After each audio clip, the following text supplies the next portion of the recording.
Roman Reigns' situation is definitely getting messy, heading into the Royal Rumble. So we'll see what's new there. We'll also check out what's going on with Trinity, Solo Sikoa, and more, starting things off with the Bloodline and everything that's new there. The January 19th edition of SmackDown saw Roman Reigns make his return to WWE after being away for a few weeks. Roman instantly wasn't in a good mood and explained to the Bloodline that he had to be there that night because they couldn't get the job done of fixing everything like he told them to do the week prior. The contract signing for the Fatal 4-Way match at Royal Rumble kicked off SmackDown, but Roman Reigns didn't come out for it. And Roman not coming out for the contract signing appears to be another chess move in his game against Nick Aldis. Roman is trying to show Nick Aldis that he can't be bossed around and forced to appear whenever Nick says so. Roman wants to show Nick that he's on his own time, and especially since Nick Aldis has been acting a bit rough with him, Roman really doesn't want to make life easy for Nick Aldis at all. So Roman got back at Nick Aldis by sabotaging the contract signing and skipping it. But Paul Heyman came out all by himself to handle the entire contract signing. And the contract signing did end with Randy Orton grabbing Paul Heyman by the tie and pulling him in to tell Heyman about how he was going to dethrone Roman Reigns. And Roman obviously wasn't happy with how the contract signing segment went down for Paul Heyman, because Randy Orton put his hands on Heyman and disrespected him. Now Roman is basically the one to blame here. He easily could have been out there to protect Paul Heyman from Randy Orton.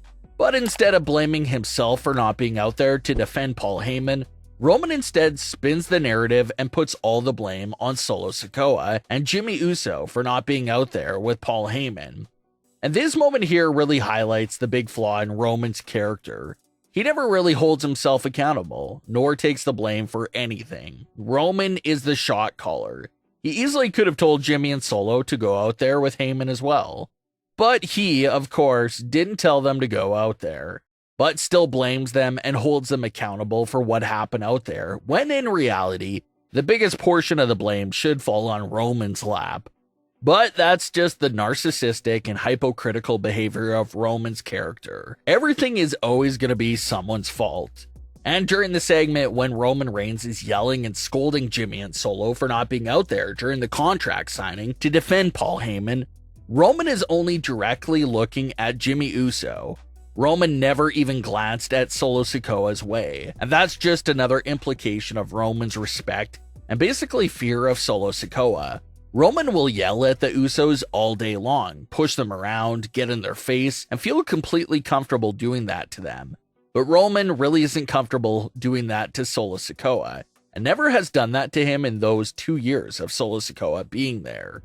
Roman probably still believes he's a step above Solo Sikoa in the food chain, but there's still some level of respect there between Roman and Solo that isn't there with Roman and the Usos. Solo was very much part of this scolding that Roman was giving on January 19th, but Roman's eyes never left Jimmy Uso, because quite frankly, even Roman Reigns himself may be a bit afraid to press Solo Sikoa in that fashion. Of course, the segment ended with Solo Sikoa taking a bit step in front of Roman, forcefully putting himself in Roman's line of sight and taking full responsibility for the big struggles over the last few weeks. Solo Sikoa said that as their tribal heir, he needs to be better in how he'll fix everything. Solo and Jimmy walked out after that, and Roman didn't say another word. So that element of Roman being afraid of Solo Sikoa has been around for a long time, and once again played a big role in this backstage segment. You can call it respect, fear, or flat out being afraid, but it's easy to see that Roman knows not to step over the line with Solo Sikoa. And that just helps Solo's presentation and character a lot, because Roman Reigns, of all people, is afraid of Solo Sikoa. That obviously paints Solo as someone to be feared in the bigger picture in all of WWE. Now, the plan once again didn't go exactly how the Bloodline planned. Solo Sikoa would end up losing his match against Randy Orton, and the night ended with Roman taking an RKO and Randy standing tall. So only more frustration for the Bloodline should grow from that failure. A lot of fans are also starting to question Solo Sikoa's usage. WWE had Roman label Solo as their tribal heir. They made him the clear number 2 in the Bloodline. They made him the enforcer, made Roman scared of him, and basically semi-retire Cena with that crushing loss at Crown Jewel. And fans are a bit confused that nothing big has came Solo's way, especially since that big statement win over John Cena at Crown Jewel. When that first happened, everyone thought that Solo Sikoa would be getting into something major right away. But ever since picking up that big win at Crown Jewel, Solo has been picking up nothing but big-time losses. So it has some fans looking back at that Crown Jewel match, saying that John Cena should have picked up the win over Solo Sikoa if Solo was going to go on and lose every match after that anyway. And after that match, other characters did tease Roman and stir the pot a bit, pointing out that Solo destroyed John Cena in ways that Roman has never done, which once again reinforces the idea that Solo Sikoa is a big threat to Roman Reigns. But nothing has come out of that. As far as immediate plans for Roman Reigns, he's expected to compete at the Royal Rumble and then WrestleMania. According to the latest rumors, his WrestleMania match will either be against Cody, against The Rock, or against the both of them in a triple threat match.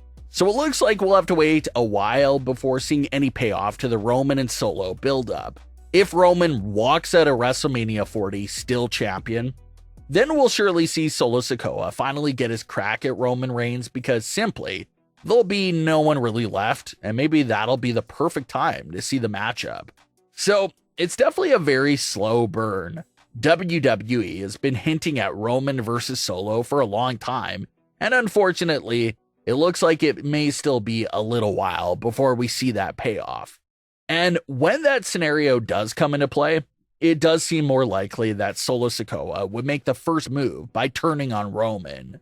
The big narrative with Roman Reigns has always been that he doesn't really kick people out of the Bloodline, but he'll mentally break them so much that they end up turning on him first. We saw that with Sami Zayn, the Usos, and we'll most likely see that again happen with Solo Sikoa leaving his side first as well. It's been a popular rumor for a few weeks now that Trinity, Naomi, was wrapping things in TNA, and how she'll be immediately coming back to WWE. Well, over the last few weeks, Trinity has dropped the TNA Knockout title, and during a recent television taping for TNA, she confirmed that she's officially done with TNA and saying goodbye to them. So now that Trinity is officially done with TNA, it has her WWE return rumors at sky high. Trinity is free to immediately pop up anywhere she wants, and a lot of people are looking at the Women's Royal Rumble match to be her big return spot as Naomi. It's been nearly 2 years since we've last seen Naomi in a WWE ring, so it'll certainly be a big moment. Naomi may not win the Royal Rumble, but we can definitely expect her to be a big-time player in the women's division immediately following her WWE return. And of course, the massive burning question is if we'll see some interactions between Naomi and Jimmy on screen, and if Naomi could slowly work her way into the Bloodline-related matters. That's been something fans have been asking to see dating back to 3 years ago, and once again, that story and idea is a big possibility in current day. But what are your thoughts on today's stories? Leave your comments below. Don't forget to subscribe with all notifications on, and leave a like if you enjoyed. Thanks for watching, guys.